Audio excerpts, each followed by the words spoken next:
He steps to the inside, to the cross hamstring. I've got my defenses up. I've got my ankle grip.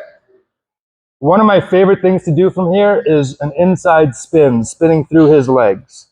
To do that, I take this bottom arm. I pass it in front of his ankle, behind my hips. Go elbow deep. I'm going to crunch, and I'm going to use my arm to kind of pump and ratchet until I get elbow deep. If I stop at the wrist, I won't have enough leverage to pull me through strongly. Go elbow deep. Once I'm elbow deep, I bring my head and fist together while I keep my left knee very tight to my chest. My goal is to get my knee through the middle. So as I pull myself through, my free arm grabs behind the hamstring. I pull my knee through, and we end up behind. Stay on your feet, Mike. Yep, perfect. And we end up in this situation here where I've got 1 foot to the outside and 1 foot to the inside.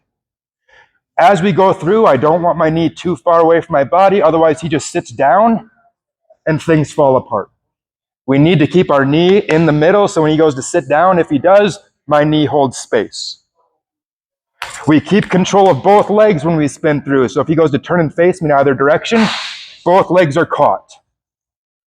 Now, from this position, I could do what we did last week, where I pummel my other foot to the inside, and now I see, is he sitting back enough that I could pull the hips down and sit him down, or is he leaning forward so I put the hands down and stand up?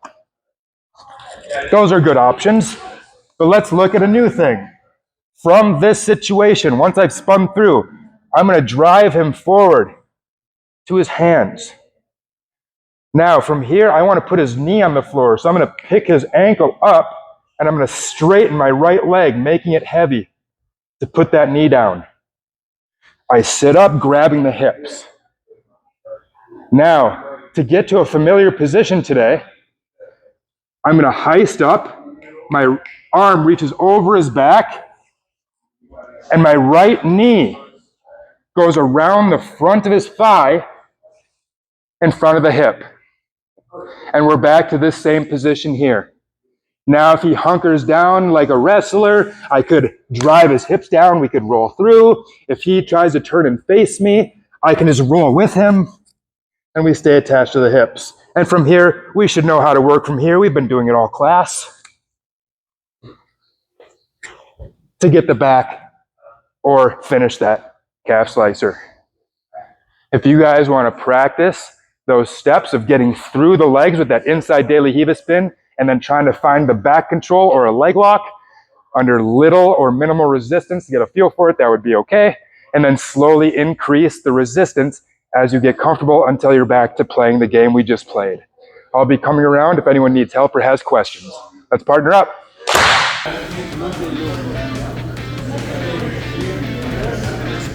Doug completes the inside spin, comes up on the hips, immediately rolls back and transitions the feet to the outside for the calf slicer. Great job, Doug. And finishes with our berimbolo. Excellent.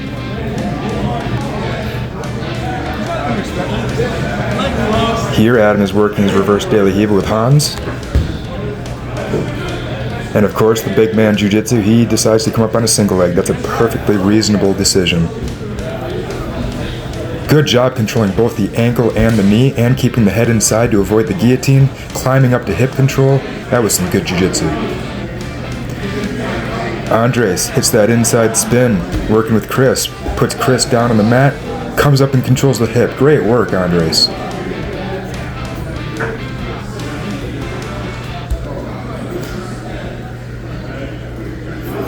Looks like Andres was going for a calf slicer with the legs in the berimbolo position. That's okay.